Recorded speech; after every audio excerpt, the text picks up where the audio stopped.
بسم اللہ الرحمن الرحیم۔ میرا عزیز و السلام علیکم۔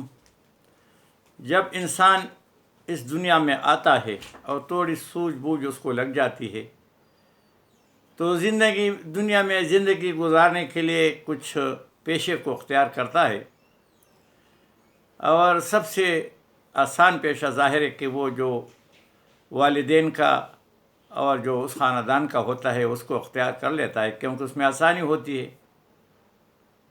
اور سب پیشوں کا پروفیشن کا مقصد یہی ہوتا ہے کہ تھوڑا لگاؤں اور زیادہ کماؤں، اور زندگی جتنی ہے وہ عزت سے گزرے، آرام سے گزرے، خوشی سے گزرے۔ اسی ماٹو کو لیے چلتے ہوئے وہ مختلف پیشے ہیں، اور ان میں سب سے آسان پیشہ جس میں کسی تعلیم کی ضرورت نہیں، کوئی ہوشیاری کی ضرورت نہیں، کوئی قابلیت کی ضرورت نہیں، بس ایک خاندانی بیک گراؤنڈ جو ہے ہونا چاہیے، اور وہ ہے سیاست۔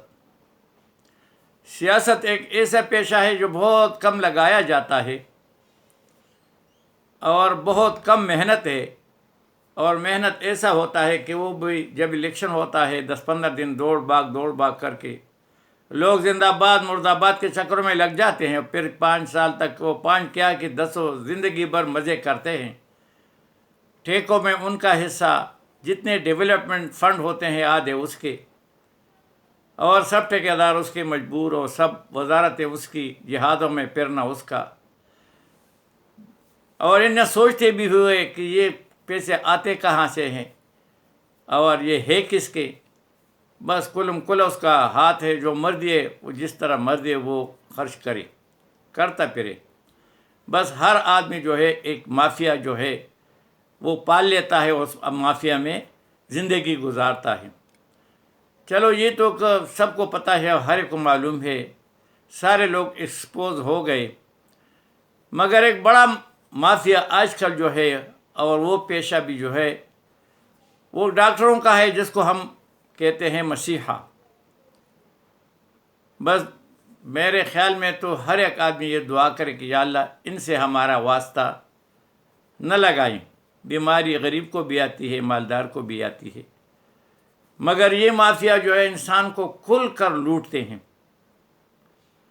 اور اس مافیا میں جو بڑے بڑے مافیا جو ہے وہ پرائیویٹ اعلیٰ قسم کے جو ان کے نام ہے، جو ان کے قریب بھی نہیں گزر سکتا، وہ اسپتال ہے۔ ابھی ہمارے ایک عزیز تھے، فوت ہو گیا، اللہ اس کو بخشے، اس کا بیٹا تھا، فوت ہو گیا، نوجوان۔ تو اس کے بیٹے کو کوئی بیماری لاحق ہو گئی، اور پھر وہ کومے میں چلا گیا۔ انسان جو ہے وہ اپنے اولاد کے لیے سب کچھ کرتا ہے، کوئی بھی اس کے بس میں ہو یا نہ ہو، قرضہ لیتا ہے، زمین بیچتا ہے، پلاٹ بیچتا ہے، گھر بیچتا ہے، مگر وہ کہتے ہیں کہ کسی طرح میرا اولاد جو ہے وہ زندہ رہے، خوش رہے۔ تو وہ بھی جو پنڈی میں ایک اسپتال ہے، شفا انٹرنیشنل، بہت بڑا نام ہے، اونچا دکان پی کا پکوان ہے۔ جب ادھر لے گئے تو وہ کوما میں تھا، تو وہ لے جا کر انہوں نے آئی سی یو میں رکھا، اور جب تک مجھے پتہ ہے آئی سی یو جو ہے یہ وہ جگہ ہوتی ہے کہ یہاں مریض کو اللہ کے سپرد کیا جاتا ہے۔ ابھی اس کے 2 نتیجے نکلیں گے، یا تو اللہ معجزہ دکھا کہ اس کو تھوڑا سا سانس آ کے وہ گھر منتقل ہو جاتا ہے، اور یا تو وہ اللہ کو پیارا ہو کے آخرت کی طرف کوچ کر جاتا ہے۔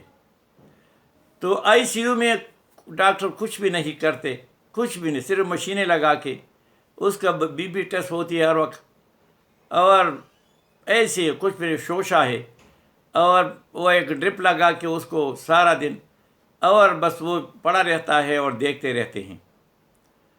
اسی طرح آئی سی یو میں وہ چونکہ کوما میں تھا، پہلے سے بیمار تھا، تو اس نے اس اسپتال میں 5 دن کومے میں آئی سی یو میں گزارے۔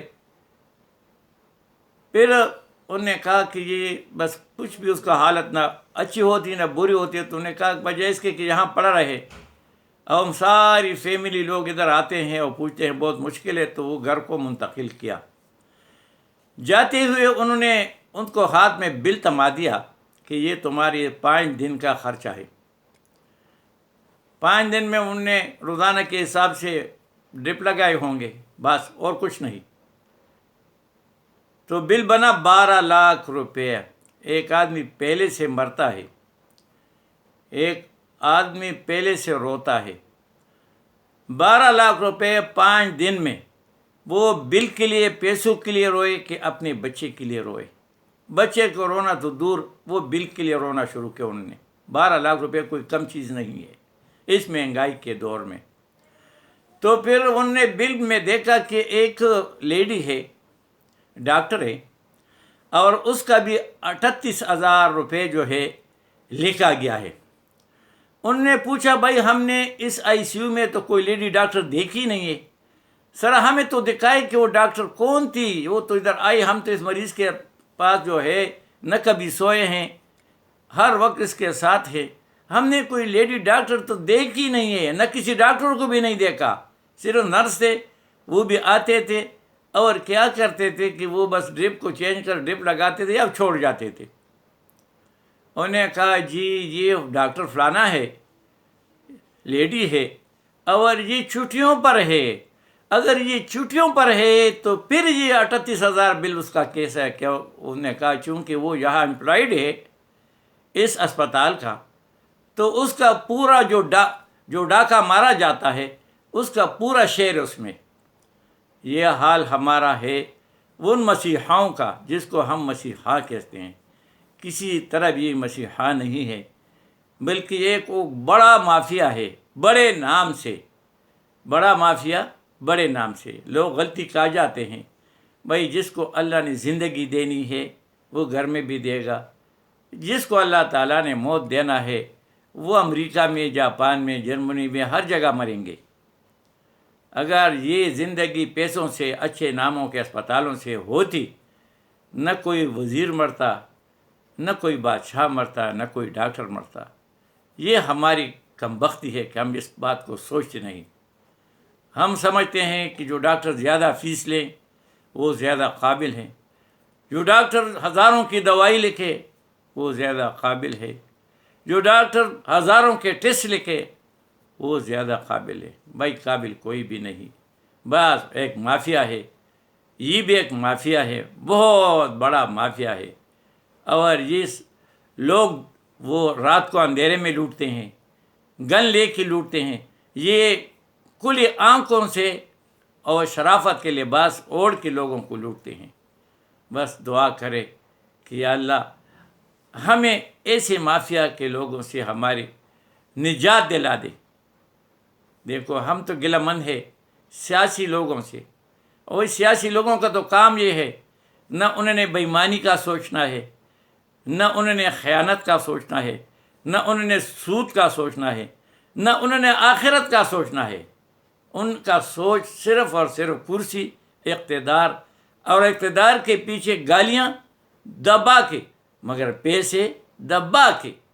سرکاری جہازوں میں، سرکاری جہاز کیا ہیں بھائی؟ سرکاری جہاز کس کا نہیں ہے؟ سرکاری جہاز غریب عوام کے ٹیکس کے پیسے ہیں۔ ابھی حال ہی میں امارات کے جو صدر صاحب ہیں شیخ محمد، اس کا بھائی فوت ہو چکے۔ وہ لوگ جو ہے ان چیزوں کو پسند نہیں کرتے، میں وہاں 24 سال رہ چکا ہوں، وہ ان چیزوں کو بالکل پسند نہیں کرتے۔ وہ موت اللہ کی طرف سے سمجھتے ہیں، آ گیا، زندگی پوری ہو گئی، بس یہ پیچھے جو چیزیں ہیں وہ بالکل نہیں کرتے۔ تو یہاں سے جی باغ کے ہمارا وزیر اعظم صاحب سرکاری جہاز میں کروڑوں روپے وہ کس کے لگتے ہیں، اور یہ اپنا شکل دکھاتے، کل اسے قرضہ مانگنا ہے، قرضوں سے خیرات مانگنا ہے، وہ بھی ہنستے ہیں کہ کیا کرتے ہیں۔ پھر جی دوسرے دن جب جناب وہ جہاز جو ہے انہوں نے گدا گاڑی بنائی ہے، بس جو مرضی آؤ سوار ہو جاؤ اور اپنا بوجھ اس میں ڈالو۔ ہمارا وزیر خارجہ، وہ وزیر خارجہ نہیں ہے، وہ دنیا میں پھرتا ہے سیر کے لیے، بس ایک دن کے لیے دورہ کمپلیٹ کر کے واپس آتے جناب۔ اس کو تو ہم دیکھ کے ہم شرمندہ ہو جاتے ہیں کہ جس کے سامنے یہ جائے گا وہ کیا سمجھتے ہوں گے۔ زرداری کے لیے وہ بیٹا ہوگا، قوم کے لیے وہ ناصور ہے، اور جناب وہ ابھی جائے گا سرکاری، اپنے ساتھ 20-25 لوگ لے جائیں گے، عیاشی کریں گے۔ اس کے بعد ایک بڑا مولوی ہمارے صاحب ہے جو سب سے زیادہ خیانت گر، اور اس کے چیلے اس کے ساتھ ہو جائیں گے، اور 40 کے لگ بھگ بمائے فیملی کے، وہ جناب ابھی امریکہ گئے ہیں، 7 اسٹار ہوٹل میں رہ رہے ہیں، ہمارے غریب عوام کے پیسوں سے نیو یارک میں اور سارے امریکہ میں پھر رہے ہیں۔ ملک جو ہے وزیر اعظم رو رو کے کہتا ہے اجی میں اس لیے نہیں آیا، میرا آنے کا مقصد آپ لوگ جانتے ہیں، مجبوری ہے، ایک ہی پیسہ جمع کر کے واپس دے دیں گے، کب دو گے؟ اور ان کے وزراء اور سفراء اور سارے کل کے پاکستان کو لوٹ رہے ہیں، وہ بھی ہنس رہے ہیں جس کے پاس جاتے ہو، ایک طرف سے وہ قرضہ مانگتے ہیں، بھیک مانگتے ہیں، دوسری طرف عیاشی کرتے ہیں، تو وہ بھی سوچیں کہ ان کو کیوں دے بھائی، کیا ضرورت ہے؟ بس یہ قرضہ جو ہے عوام کے نام سے لیتے ہیں اور خود کھاتے ہیں، عوام پہ قرضہ بڑھتا ہے اور ان کی تجوریاں بڑھتی ہیں، ان کی وہاں فارن ملکوں میں بینکوں میں جو اکاؤنٹ ہے وہ بڑھتے رہتے ہیں۔ بس اللہ سے دعا ہے کہ یا اللہ یہ پاکستان کا حال جس نے کیا ہے، جن کی وجہ سے ہوئے، یا اللہ ان کو ایسے رسوا اور خوار کرے ہمارے سامنے میں، آخرت ہمیں چھوڑو، آخرت کو جو مرضی اللہ کرے، مگر ان کو اتنا ذلیل و خوار کرے تاکہ ساری دنیا کو پتہ چلے کہ یہ وہ منافق، یہ وہ خیانت گر، یہ وہ ظالم تھے جو کسی طرح بھی دوسرے کی عزت، گھروں کی عزت، عورتوں کی عزت، بوڑھوں کی عزت، بچوں کی شفقت وہ کوئی بھی نہیں کرتے تھے۔ وما علینا الا البلاغ۔